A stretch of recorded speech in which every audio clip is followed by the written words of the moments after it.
Good morning, Knicks Nation. Today is Tuesday, the 19th of January, 2021.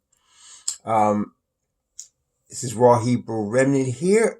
It's been a long weekend. Knicks had 3 games over the weekend, and I hope everybody is well. I hope you are healthy and keeping yourself away from the sickness of COVID or any other diseases. I hope your needs are being met. Double blessings on those in the healthcare field, sharing, giving their lives to help others, save lives of others, even people they don't know. Also, double blessings on those that are out here driving trucks in bad weather to get goods and services to us in various supermarkets and cities. Without them, our supermarkets would be empty. Double blessings on them as well as those again in the healthcare field that are risking their lives daily to save others. So there were 3 games over the weekend. There was a game Friday, there was a game Sunday, and then there was a back-to-back Sunday, Monday for the Knicks, 2 early games. Friday, the Knicks lost a close game to the Cleveland Cavaliers. That was their 5th straight loss. The Knicks did fight hard. And this is the thing about, to me, the theme of the weekend is the fight that the Knicks show. Under Thibodeau, the Knicks have a fight. You have not seen any game so far in the 15 games, and it's been 15 games now. You have not seen any game in the 15 games where the Knicks have given up. You have never seen a game where the Knicks didn't give the full effort all the way through. They may not have always played the best basketball for 48 minutes, and we'll talk about that in a second, but they've fought all the way to the end. This is a departure from what we've been seeing over the last few years, where every once in a while the Knicks do get blown out, and they have gotten blown out this year too, but they just give up. You can just see they just give up. Okay? But not this year. There's fight all the way through, and in between games, when there's practice, they practicing hard. Matter of fact, I listened to Clyde Frazier and Mike Breen talk about it. Between Sunday and Monday, they had a hard practice. They had an early game Sunday and an early game Monday, and they had a hard practice in between. So, under Thibodeau, there's a new sheriff in town, and everything has changed now. So we're definitely on the uptick. The Knicks are definitely changed. They're definitely different. The culture is different, and that starts at the top with Leon Rose. And, of course, it starts at the very top with the hire of Leon Rose by James Dolan. And James Dolan decided to let Leon Rose handle the basketball business. This is where everything has now changed. Now, Dolan actually had done this starting with Phil Jackson, but he just didn't pick the right guy. Okay, but this time he did, and so Leon Rose has been handling the business well. Hired a front office, hired a coaching staff that's focused on development and getting the best out of his players. It's been very, very well so far. Very well done. This is a development year for the New York Knicks. And so if you're looking at the Knicks at the 15 games with what is widely considered by even pundits that don't like New York, the toughest schedule in the NBA. The Knicks have been given the toughest schedule in the NBA to start the season. And in the first 15 games, they are 7-8. Now, if you project that over 72 games, they would wind up being 35-37. Now, I've been talking about 31 wins the whole time, not veering from that. 31 wins, and I said that there's a high probability that they can outperform that, and I'm sticking with that. Those 31 wins right now, as it turns out, after 15 games, the Knicks are in the 6th seed in the Eastern Conference. They're in the 6th seed in the Eastern Conference right now. And so we have a very tough stretch coming up, and we'll talk about that in a second. But back to the weekend. So over the weekend, they had lost a tough game against Cleveland. It's very difficult in NBA to break a losing streak. It's very difficult usually because you become desperate for that win. Teams know you're desperate for that win, and they get up for you. So we knew that the game Friday was going to be a tough game for the Knicks. I thought my prediction was that they might win in overtime because it was going to be a tough game Friday for them, trying to get off the snide here. So it was, and they lost a close game at the end. It was back and forth for 4 quarters, and just a couple of plays at the end cost them the game. Sunday though, they broke out of this slump with a vengeance. They dismantled. They destroyed. It was a Boston massacre on Sunday. The Knicks came out ready to play, held the Celtics to 75 points. As a matter of fact, the Knicks are in the top 5 in several defensive categories and number 1 in a couple of categories already. I told you on the beginning of the season that I expected them to be top 10 under Thibodeau. And if they were top 10, if you look at the top 10 defensive teams in the NBA, the majority of them, if not all of them, are playoff teams.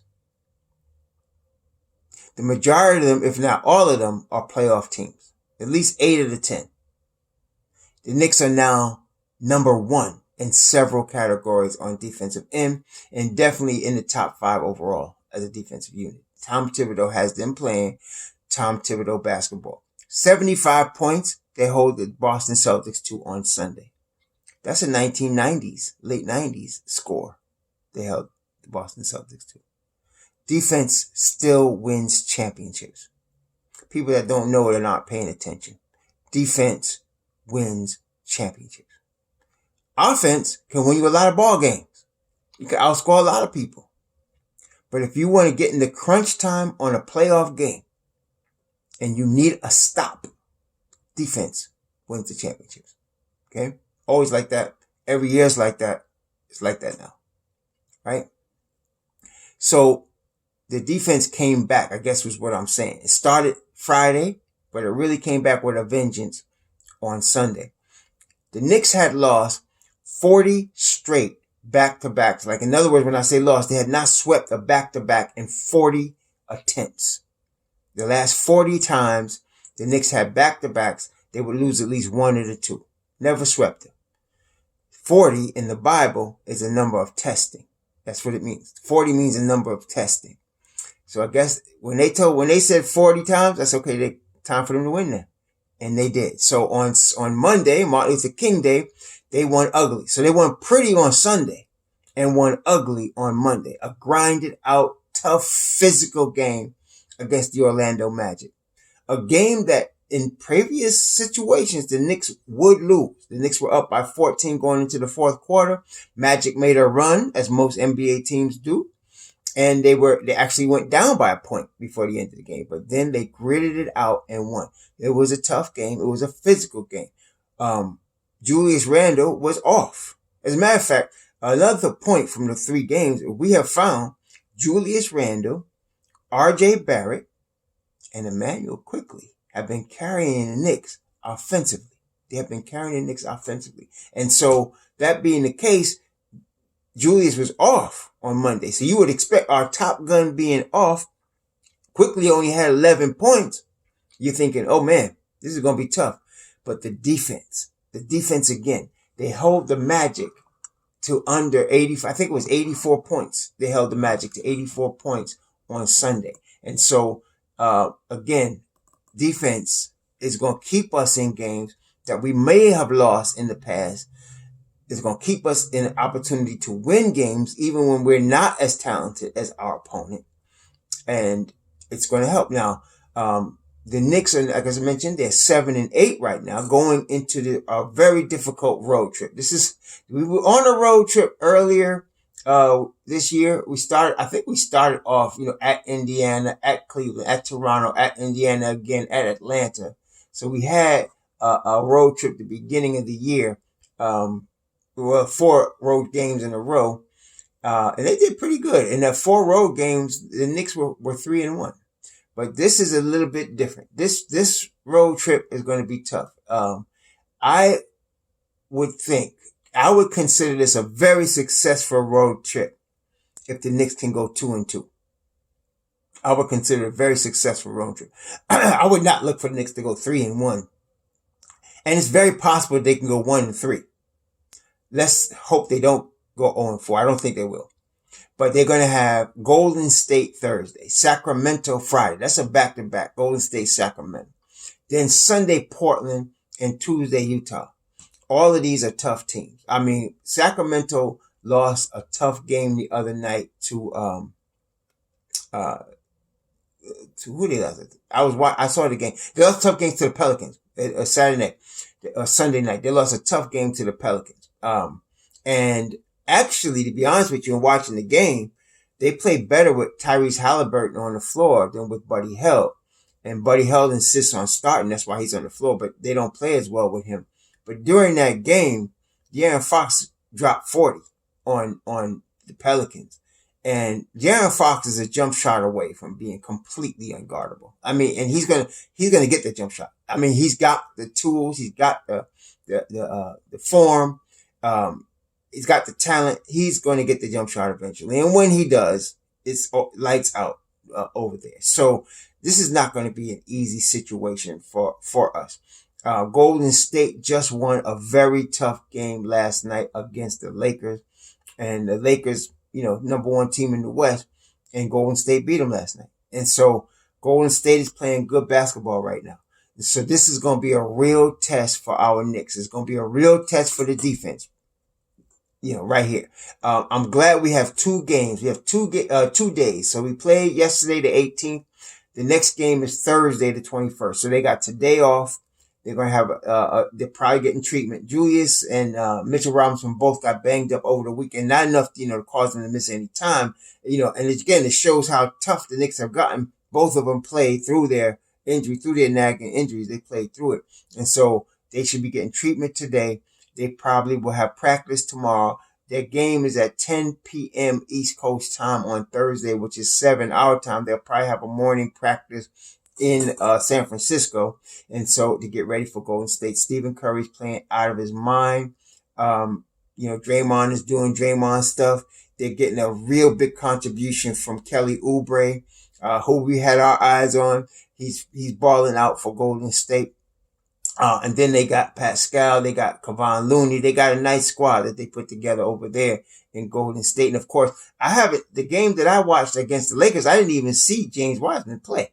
So, he's not even a factor at this point. And, I believe he's going to be eventually, but he's not right now. And they're still very good. Golden State, at this point in the standings, Golden State is 6-6, I believe, or are they 7-6? They won since they beat the Lakers. They might be 7-6. Let me just check here. Golden State is 7-6. Yeah, they were 6-6. They just beat the Lakers. Their last 10 games, they're 6-4.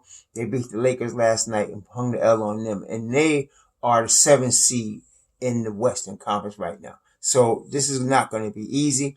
I'm really focused on the Golden State game because if we could win that one, that's a big one. If we could win that one, we have a good shot of coming out of this West Coast trip, 2-2 because, Portland is the 6th seed. They're 8-6. We got to play them. Utah is the 3rd seed. They're 9-4. Now we've already beaten Utah, right? We beat them earlier this year. So this is going to be a tough, road trip. We got to be up for it.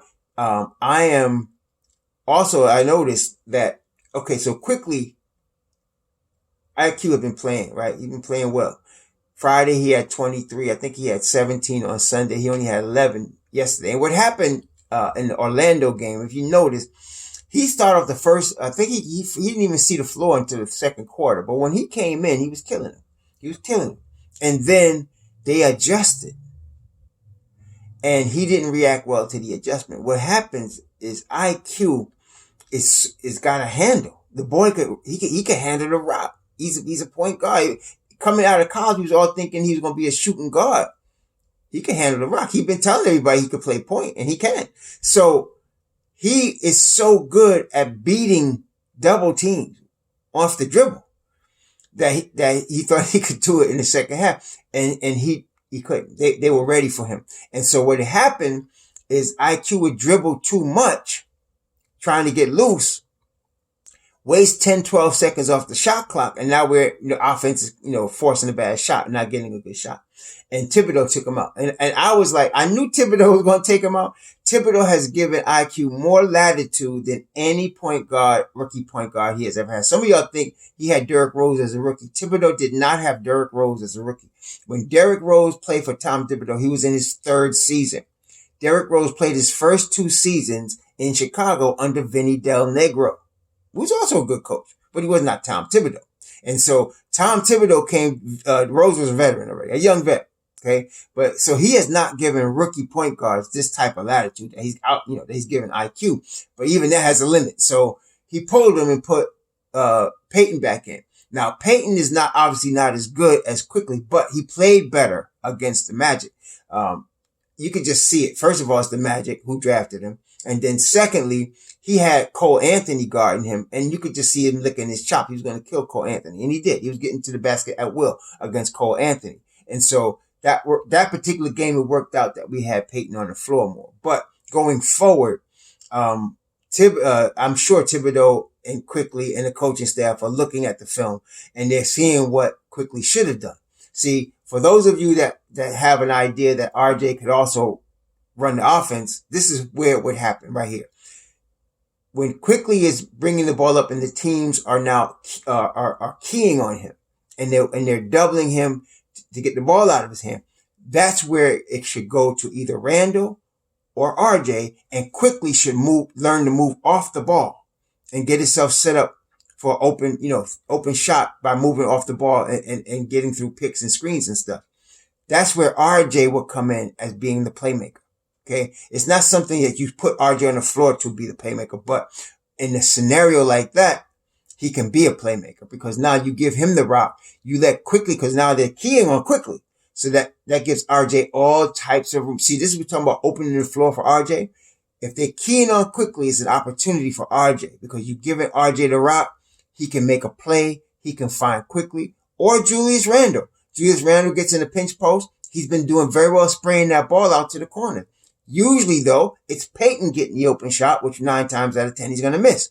But if you have Quickly out there, see, so I'm expecting the Knicks to make that adjustment because if teams don't adjust it quickly, he's going to kill you because that floater game is tight. He's going to kill you. And don't let his jumper be falling because then you're going to have a big problem. Okay. So, I like the fact that they have a team now, the coaching staff that studies these things and makes these adjustments. So I saw the double teams on Quickly. The Magic, Steve Clifford come out the same coaching tree as Tom Thibodeau. They were both assistants under Jeff Van Gundy. So, they know what they're doing. So, he was going to make an adjustment, and he did. He made an adjustment. He wasn't going to have Quickly running all over him in the fourth quarter. So that's where Quickly should give up the rock quickly. No pun intended. Get it to RJ or Randall and then start to move aggressively without the basketball. And then, he can make something happen for himself that way. So I expect that to be the situation going forward. We're going to see Golden State's playing well. We're 7-8. I hope we win this game Thursday night. It's a big one. If we could win this game Thursday night, we'll be in a good shape because Portland and Utah and all them. The good thing also is there's no crowds. So we're playing in empty gyms. That's actually a benefit here because going into hostile environments is part of the, struggle of playing on the road, part of it. And not only that, with the new protocol, these guys can't be hanging out in San Francisco. They can't go hanging out in Salt Lake City. They can't go hanging out in Sacramento. They got to stay in the hotel room. That actually benefits us. They stay, they get their treatment, they get focused, they're ready to play.